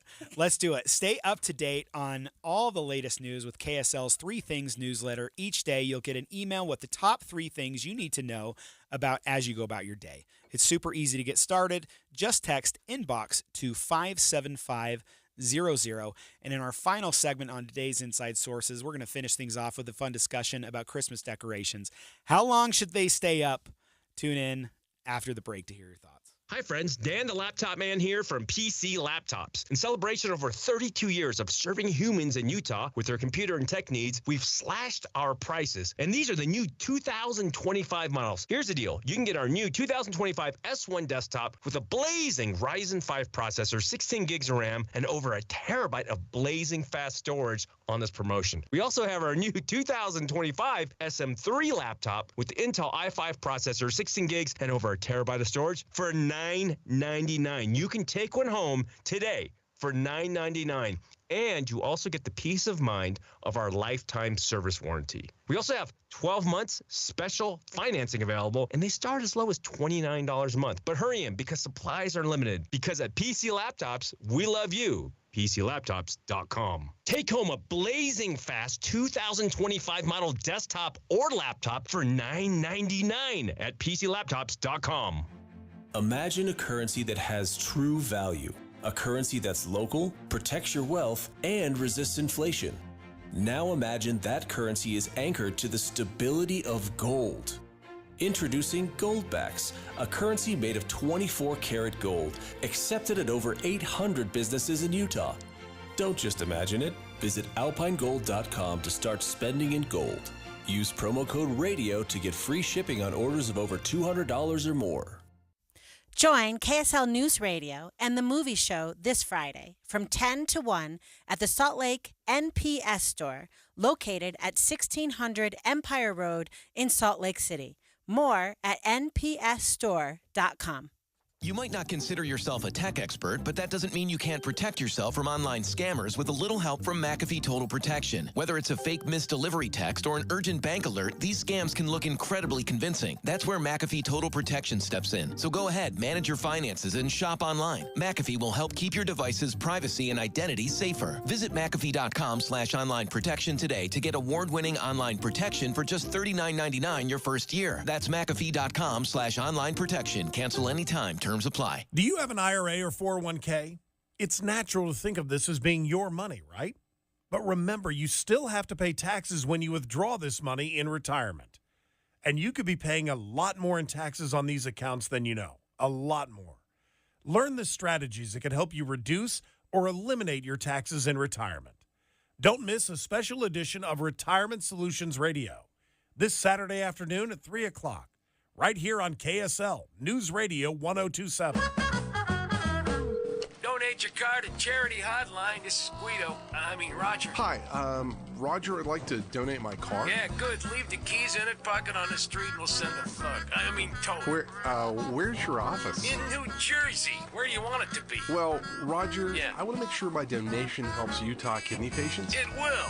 Which ones? Well, does it matter? Yes, I want the money to stay in Utah. Then, boy, have you got the wrong number. If you want your car donation to help people here in Utah, turn your car into a kidney car for the National Kidney Foundation of Utah and Idaho. Hi, this is Luz Lewis Perez. Kidney Cars is the Beehive State's #1 choice for charity car donation since 1990. When you donate your car to Kidney Cars, funding stays in Utah to help local Utah kidney patients and funds local medical research. Kidney Cars gets donors the highest tax deduction, along with free towing. Visit towcars.org and learn more. That's towcars with a K like kidney. That's TOWKARS.org. In 2024, dating is a disaster. We've been ghosted, breadcrumbed, stuck in situationships. Hi, I'm Debbie. I'm Caitlin. Welcome to our new podcast, Dating at Her Age. Dating has been so dicey for us, so we asked KSL, can we launch an all-new podcast about it? People use these dating apps. You're not really dating when you're on the dating app. Dating at Her Age, brought to you by Mountain Home Services. A new episode drops every Thursday on KSLNewsRadio.com. I'm Andrew Saul, Commissioner of Social Security. Beware of telephone scammers pretending to be government employees. Real Social Security employees will never threaten you. Callers threatening you with arrest or other legal action and demanding money are not from us. If you receive a call like this, hang up, do not provide them with any form of payment or information. Report the call at oig.ssa.gov.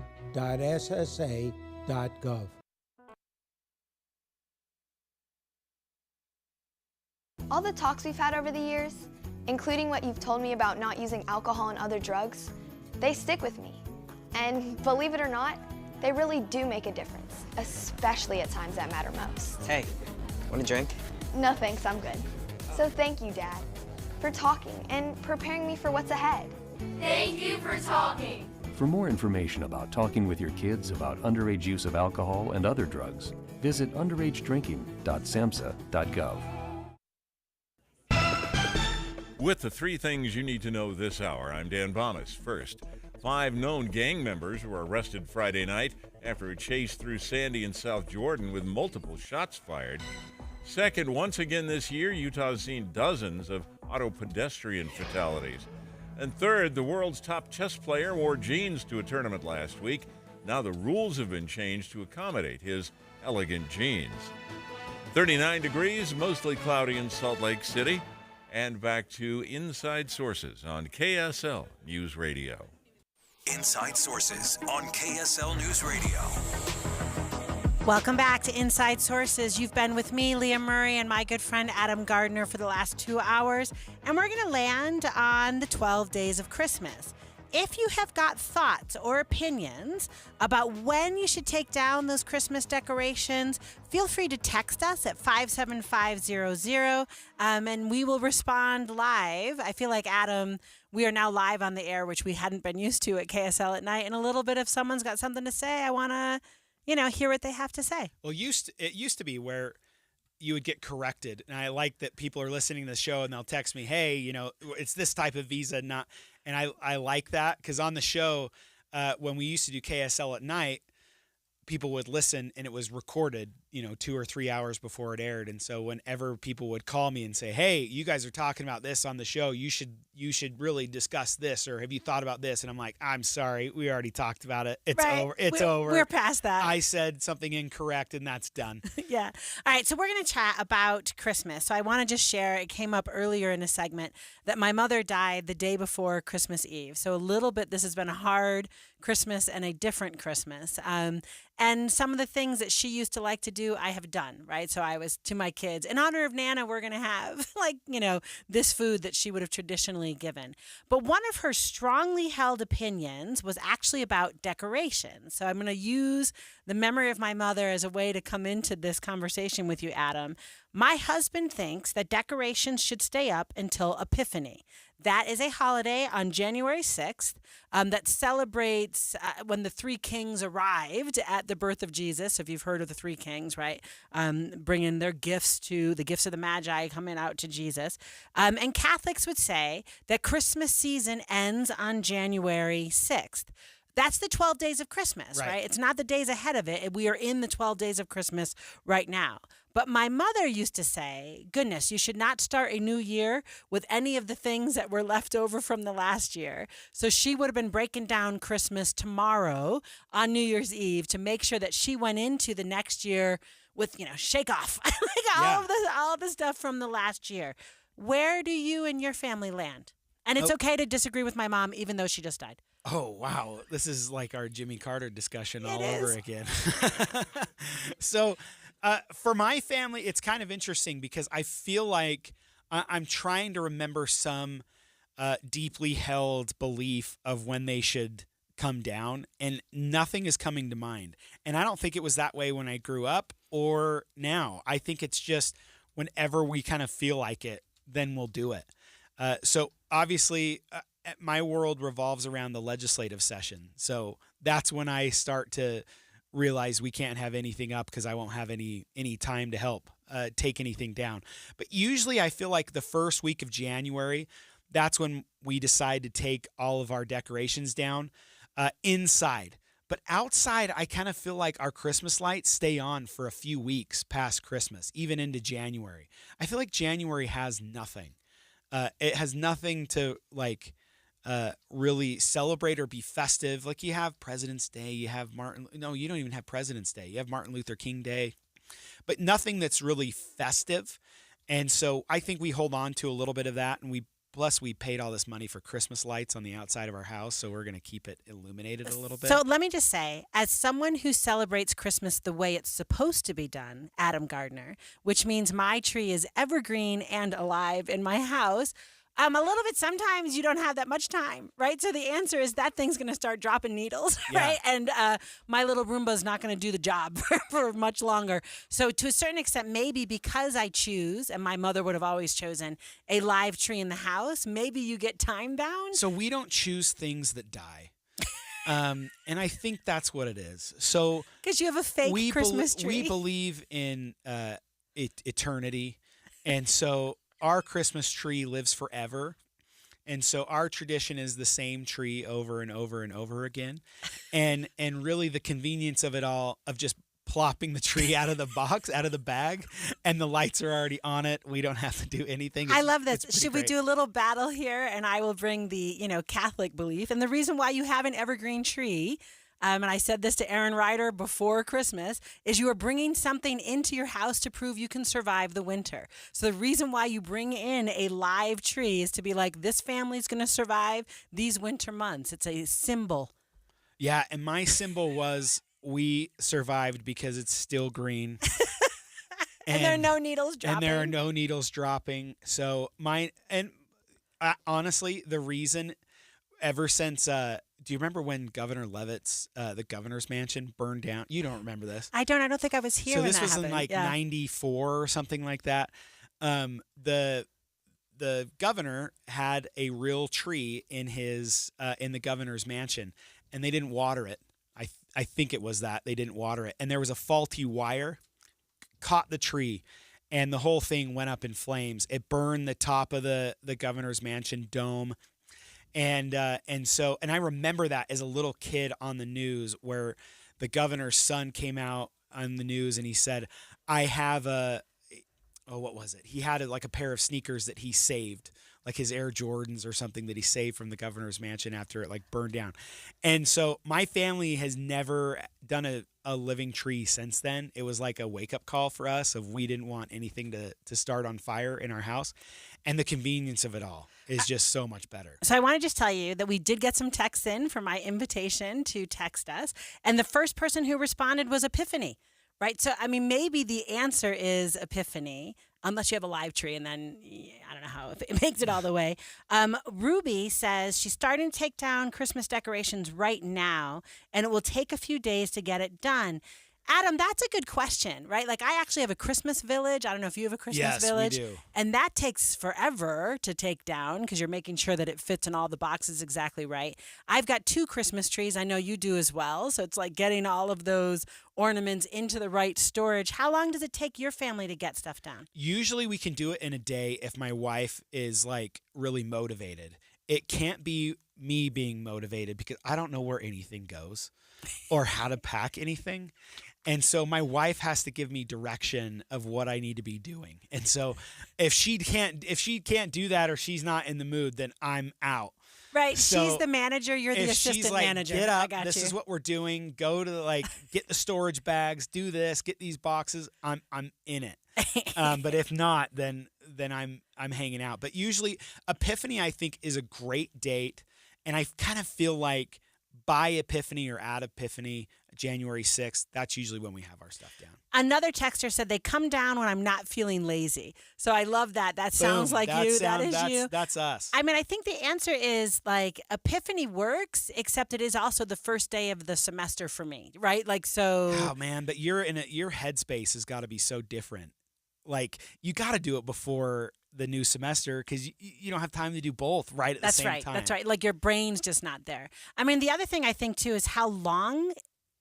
And the way that you just said that your wife is saying, go get this bag, go get that.